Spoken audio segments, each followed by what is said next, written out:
আজকে একটা নতুন গল্প পড়ছি। গল্পটার নাম একজন ভীতু লোকের গল্প। অমল একজন ভীতু লোক, নিরীহ এবং ভীতু। আপনি যদি একবার ওর দিকে তাকান তাহলেই বুঝতে পারবেন যে এই লোকটি যে এখন আপনার সামনে দাঁড়িয়ে রয়েছে, যার কাঁধ অকারণে সামনে ঝুঁকে আছে, কেউ কিছু জিজ্ঞেস করলে উত্তর দেওয়ার আগে যে বারবার ঢোক গেলে এবং আকাশের দিকে তাকায়, সে লোকটা শুধু ভীতুই নয়, আত্মপ্রত্যয়হীন। কেউ কেউ হয়তো ওকে বোকা বা অপদার্থ বলতে পারে, তবে আমি আগেই ডিসক্লেমার দিয়ে রাখলাম, আপনার সিদ্ধান্ত ভুলও হতে পারে। আপনি হয়তো বলবেন, মুখ তো মনের সূচক, কিন্তু মুখ কি কোনো অপরিবর্তনীয় অস্তিত্ব? আপনি কি লক্ষ্য করেছেন কলার বাকলে পা পিছলে পড়ার সময় অতি সভ্য ভদ্র কেতাদুরস্ত কোনো ভদ্রলোকের মুখের অবস্থা কেমন হয়? একটি উদাহরণ দিলে হয়তো বুঝতে সুবিধা হতো, কিন্তু যা দিনকাল পড়েছে কারোর নাম নেওয়া খুব বিপজ্জনক। কেস হয়ে যেতে পারে আমার নামে। আমি অমলকে চিনি, কারণ ও আমার সাথে স্কুলে পড়েছিল। পড়াশোনায় অতি সাধারণ, লম্বায় 5 ফুট 8, গায়ের রং মাজা, একটু কুঁজো হয়ে হাঁটে, গানের গলা নেই।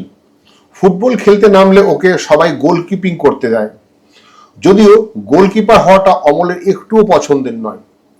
চিমা ওকেরির মতো ও স্ট্রাইকার পজিশনে খেলতে চায়, বল পায়ে বিদ্যুতের মতো ছুটে গিয়ে প্রতিপক্ষের ডিফেন্স ফালাফালা করে দিয়ে গোল পোস্টের আড়াআড়ি বারে ঝুলে জয়ের উল্লাস প্রকাশ করতে চায়, কিন্তু মুখ ফুটে বলতে পারে না। একবার অনেক বলে কয়ে ও ফরওয়ার্ড খেলতে নেমেছিল, কিন্তু বিপক্ষ দলের ডিফেন্ডারের লাথিতে ওর শিন বোন ভেঙে যায়। 6 মাস প্লাস্টারে থাকার পর ওর পা সরু লিকলিকে হয়ে যায় এবং অমর সিদ্ধান্ত নেয় যে আর কোনোদিন ফুটবল মাঠে খেলোয়াড় হিসেবে যাবে না। স্কুলের পর মেধাবী ছেলেরা ডাক্তারি ইঞ্জিনিয়ারিং পড়তে চলে গেল। অমল জয়েন্টে বিশেষ সুবিধা করতে পারেনি, তাই একটি কলেজে বিকমে ভর্তি হলো। 3 বছর বাদে গ্র্যাজুয়েট হয়ে অমল দেখলো চাকরির বাজারে প্লেন গ্র্যাজুয়েটদের কোনো ভবিষ্যৎ নেই। তো বাবা মায়ের কথায় ও ট্যালি ও আরো কিছু টুকটাক কম্পিউটার প্রোগ্রামিং শেখা শুরু করলো। আমি তখন সদ্য শিবপুর ইঞ্জিনিয়ারিং কলেজ থেকে পাশ করে একটা চাকরিতে ঢুকেছি। মাইনে এমন কিছু আহামরি নয়, তবে আমার চাকরি নেওয়ার উদ্দেশ্য অন্য। আসলে আমার MBA পড়ার প্ল্যান রয়েছে। বছর 2 চাকরি করে নিলে সুবিধে। অনেক বিজনেস স্কুলে চাকরি না করা থাকলে অ্যাপ্লাই করাই যায় না। যাই হোক, সেটা অন্য প্রসঙ্গ। আমি আমার দাদার রয়্যাল এনফিল্ড বাইকটা দাঁড় করিয়ে সিগারেট ধরিয়ে অপেক্ষা করছিলাম রিয়ার জন্য। কিছুদিন হলো দাদা একটা ফক্সওয়াগন গাড়ি কিনেছে, ফলে বাইকটা পার্কিং এ দাঁড়িয়েই থাকে। দাদা বলল, বাবু আমার বাইকটা ব্যবহার করতে পারিস, নিজে এক্ষুনি কিছু কিনিস না, আবার কোথায় যেতে হয়। কলকাতাতেই যে পাবি তার তো কোনো গ্যারান্টি নেই। দাদাও ম্যানেজমেন্ট করেছে IIM কলকাতা থেকে, এখন বোস্টন কনসালটেন্সিতে সিনিয়র ফিনান্সিয়াল অ্যানালিস্ট, মোটা মাইনে। রিয়া আমার বান্ধবী। শনিবারের সকাল ছিল সেটা। অ্যাক্রোপলিস মলে গিয়ে একটা রেস্টুরেন্টে খেয়ে আমাদের সিনেমা দেখার প্ল্যান ছিল। হঠাৎ দেখলাম একটা চেনা মুখ। গড়িয়াহাট মোড়ের গাড়ি ঘোড়া ট্র্যামের ভেতরে জড়সড় হয়ে রাস্তা পার করবে বলে দাঁড়িয়ে আছে।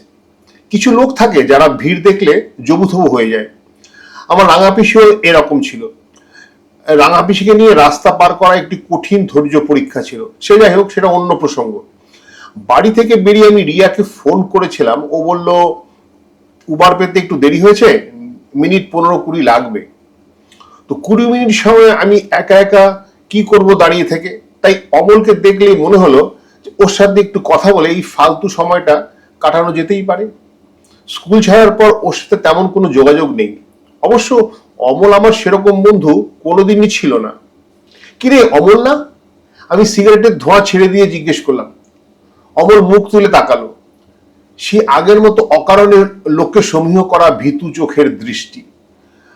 পরিচিত মুখ দেখে ওর নিরীহ মুখে হাসি ফুটলো। আরে অনির্বাণ না? ঠিক চিনতে পেরেছিস? আমি বললাম। কি যে বলিস, তোকে চিনবো না? তুই তো স্কুলে আমাদের পোস্টার বয় ছিলি। এটা একটু বাড়াবাড়ি হয়ে গেল না? আমি বিনয় করে বললাম। যদিও কথাটা শুনে বেশ আত্মপ্রসাদ লাভ করলাম। ইগো মাসাজ কার না ভালো লাগে। এখানে দাঁড়িয়ে কি করছিস? অমল আমার কাঁধে হাত রেখে জিজ্ঞেস করলো। ওর গলায় আন্তরিকতার ছোঁয়া আমার নজর এড়িয়ে গেল না। ও সত্যি সত্যি জানতে চাইছে আমি একা কেন দাঁড়িয়ে আছি। অথচ আমার ক্ষেত্রে কিন্তু তা বলা যাবে না। রিয়া আসতে দেরি না করলে আমি কোনোভাবেই ওকে দাঁড় করিয়ে কুশল মঙ্গল জিজ্ঞেস করতাম না। একজনের জন্য অপেক্ষা করছি, আমি মুচকি হেসে বললাম। অমল হাসলো, হেসে মাথা নাড়ল। ওর চোখের তারায় ঈষৎ প্রশ্রয়ের ঝিলিক। বলল, বুঝেছি। পকেট থেকে রুমাল বের করে মুখের ঘাম মুছে জিজ্ঞেস করলো, তা তা তুই কি করছিস আজকাল? ইঞ্জিনিয়ারিং পাশ করে গেছি, একটা চাকরিতে ঢুকেছি 6 মাস হলো। আমি বললাম, তুই আইআইটি গিয়েছিলি না ইঞ্জিনিয়ারিং পড়তে? না না না, আমি শিবপুর থেকে পাশ করেছি, আইআইটি পাইনি। এই কথাটা বলতে আমার একটু রাগ হলো। নিজের বিফলতার কথা বলতে কারুর ভালো লাগার কথা না। তবে বুঝলাম অমল সেই অর্থে কথাটা জিজ্ঞেস করেনি। ওর চোখে আমি হয়তো আইআইটি পাওয়ার যোগ্যই ছিলাম। ও, আমি তাহলে ভুল শুনেছিলাম। অমল হাতের চেটো দিয়ে নাক মুখ ঘষলো। আর তুই কি করছিস? আমি জিজ্ঞেস করলাম। বিকম পাশ করেছি, প্রায় 2 বছর হলো। এখন একটা কম্পিউটার শিখছি, ওই ট্যালি, অ্যাকাউন্টেন্সি এইসব। চাকরি পাচ্ছি না রে। একটা চাকরি পেলে খুব ভালো হতো। ওর মুখটা করুণ দেখালো। আমার ফোন বেজে উঠলো, রিয়া এসে গেছে। উল্টো ফুটে উবার থেকে নামতে দেখলাম ওকে। নেমে আমাকে না দেখতে পেলে রিয়া অস্থির হয়ে পড়বে, বারবার ফোন করবে। আচ্ছা আমল শোন, আমি একরকম জোর করে ওর হাতে হাত মিলিয়ে একটু ঝাঁকুনি দিয়ে বললাম, যার জন্য অপেক্ষা করছি সে না এসে গেছে, আর চলি, আরেকদিন দেখা হবে।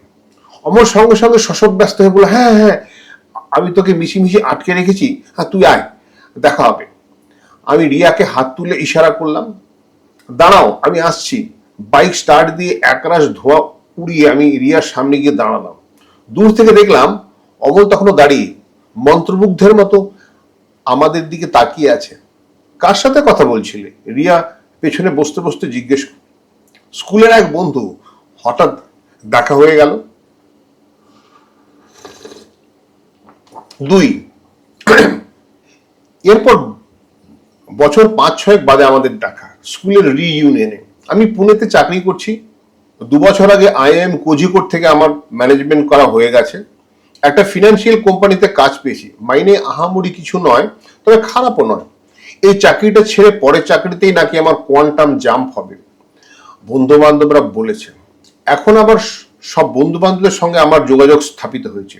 উজ্জ্বল, আমাদের ব্যাচের সবচেয়ে উদ্যোগী আর কর্মঠ ছেলে, অনেক খেটে খুঁটে সবার ফোন নম্বর জোগাড় করে একটা হোয়াটসঅ্যাপ গ্রুপ বানিয়েছে কয়েক বছর আগে। উজ্জ্বল সার্থক নামা, অল্প বয়সী প্রচুর সাফল্য পেয়েছে। পেশায় সফটওয়্যার ইঞ্জিনিয়ার, আমেরিকায় সান ডিয়েগোতে থাকে। আইআইটি দিল্লি হয়ে ও সোজা ক্যালিফোর্নিয়ার বার্কলে ইউনিভার্সিটিতে চলে গিয়েছিল। ওই দেশে শিক্ষা এবং উদ্যোগের কদর আছে। হালে উত্তরকাশীতে একটা বাড়ি কিনেছে, মাঝে মাঝে ওখানে চলে আসে। পাহাড়ের ঢালে ছবির মতো বাড়ি। সারা বছর অবশ্য কেয়ারটেকারের জিম্মায় থাকে। বছরে 2বার ও 3 সপ্তাহ থেকে ফিরে যায়। আজকাল নাকি বাংলায় লেখালেখি করছে। মাঝে মাঝে গ্রুপে পোস্ট করে লেখা, আমি পড়ি কিন্তু মন্তব্য করি না। আসলে সাহিত্যে আমার বিশেষ উৎসাহ নেই, কোনো কালেই ছিল না। ইকোনমিক টাইমস আমার ছাপার অক্ষরের সঙ্গে ক্ষীণ যোগাযোগের সূত্র। সারাক্ষণ তো ল্যাপটপে বসে থাকতে হয়, তারপরে আমার আর কিছু পড়তে ইচ্ছা করে না। তবে রিয়া পড়ে, এছাড়া ওকে পেশার খাতিরে পড়তেও হয়। একটা অনলাইন ম্যাগাজিনের ডেপুটি এডিটারও। আমাদের 2 বছর হলো বিয়ে হয়েছে। পরখ করার জন্য 2-1বার উজ্জ্বলের লেখা আমি ওকে পড়তে দিয়েছিলাম। রিয়া বিশেষ কিছু মন্তব্য করেননি। হতে পারে ওর পছন্দ হয়নি, অথবা বন্ধুর লেখা বলে কোনো মন্তব্য করেনি। যাই হোক, উজ্জ্বল যখন গেট টুগেদারের দিনক্ষণ ঠিকঠাক করে পোস্ট দিল, তখন আমি ভাবলাম যাওয়া উচিত। আর বন্ধুদের সবার সাথে যোগাযোগ নেই, থাকার কথাও নয়। সবাই সারা পৃথিবীতে ছড়িয়ে ছিটিয়ে আছে, দেশে কিছু বিদেশে কিছু, কলকাতায় হাতে গোনা মাত্র কয়েকজন। এই একটা অজুহাতে সবার সাথে দেখা হবে। আমি গ্রুপে বুড়ো আঙুল দেখিয়ে দিলাম, অর্থাৎ আমি আসছি। উজ্জ্বল একটা কোর গ্রুপ বানিয়েছে। ও ছাড়া গ্রুপের সবাই কলকাতাবাসী। স্যারদের সাথে যোগাযোগ করা, ভেন্যু ভাড়া করা, শিক্ষকদের কি উপহার দেয়া হবে, কালচার ফাংশনে কি প্রোগ্রাম হবে, ইমন চক্রবর্তী না রূপঙ্কর গান গাইবে, না মুম্বাই থেকে জুবিন নটিয়ালকে উড়িয়ে আনা হবে, এইসব নিয়ে প্রচুর তর্ক বিতর্ক চললো বেশ কিছুদিন। অনেকেই মতামত দিয়েছে, কিন্তু অমলকে কোনো মতামত দিতে দেখা গেল না। আমি একদিন অমলের ডিপি খুলে দেখলাম, ছাদের উপর সিঁড়ির ঘরের পাশে ভাঙা একটা মইয়ের পাশে দাঁড়িয়ে থাকা একটা ফটো। আর মনে হয় সেলফি নিয়েছিল কোনো একদিন। অ্যাঙ্গেলটা হয়নি, ফলে ওর মুখটা অদ্ভুত, বলতে দ্বিধা হচ্ছে, জাবর কাটা বলদের মতো লাগছে। এটা যদি আমি রিয়াকে বলি তাহলে ও আমার গোষ্ঠী উদ্ধার করে দেবে। বডি শেমিং, ছি, তোমার না স্কুলের বন্ধু। যথাসময়ে আমি দুদিনের ছুটি নিয়ে কলকাতা চলে এলাম। রিয়াকে আসার জন্য বলেছিলাম, কিন্তু আসতে পারেনি। আজকাল একটা পাবলিশিং হাউসের হয়ে কাজ করছে ও পার্ট টাইম। বললো একজন নতুন লেখকের কাজ নিয়ে খুব ব্যস্ত আছে, ডেডলাইন এসে গেছে, কিন্তু ও এডিটিং শেষ করতে পারেনি এখনো। সুতরাং এখন যমরাজ এলেও রিয়া কোথাও যাবে না। আর দাদাবাবু দেখো সিঙ্গাপুরে থাকে। আমাদের লেক গার্ডেন্সের বাড়িতে এখন মা একা। বাবা কিছুদিন হলো গত হয়েছেন, 80-র ওপর বয়স হয়েছিল। মাকে ফোন করে আসবো বলাতে মা খুব খুশি হলো। অত বড় বাড়িতে একা একা থাকা শক্ত, তবে মা মানসিক দিক দিয়ে দৃঢ় এবং 75-ও বেশ সক্রিয় ও তৎপর। দুপুরে খাবার টেবিল বসে আর চোখে আমার দিকে তাকিয়ে মা বলল, রিয়াকে আনলি না কেন? ও এডিটিং নিয়ে খুব ব্যস্ত মা, এছাড়া আমার স্কুলের ইউনিয়নে ও কি করবে? তবুও একদিন এখানে থেকে না হয় একটু দুর্গাপুর ঘুরে আসতো, মা বলল। আর দুর্গাপুরে রিয়ার বাবা মা থাকেন। আমি বলেছি এবার না আসলে আমি কি করব বলো। আর জেনুইন কারণ বলছে। ডাল দিয়ে ভাত মাখতে মাখতে বললাম, মায়ের হাতের বেগুন আর মুগ ডালের কোনো তুলনা হয় না, সঙ্গে আলু করলা ও তোপসে মাছ ভাজা। রিয়া করলাকে বিষের থেকেও বেশি ঘৃণা করে, ফলে করলার স্বাদ একরকম ভুলেই গেছি। তোদের বিয়ের প্রায় 3 বছর হয়ে গেল দেখতে দেখতে, মা অন্যমনস্কর মতো বলল।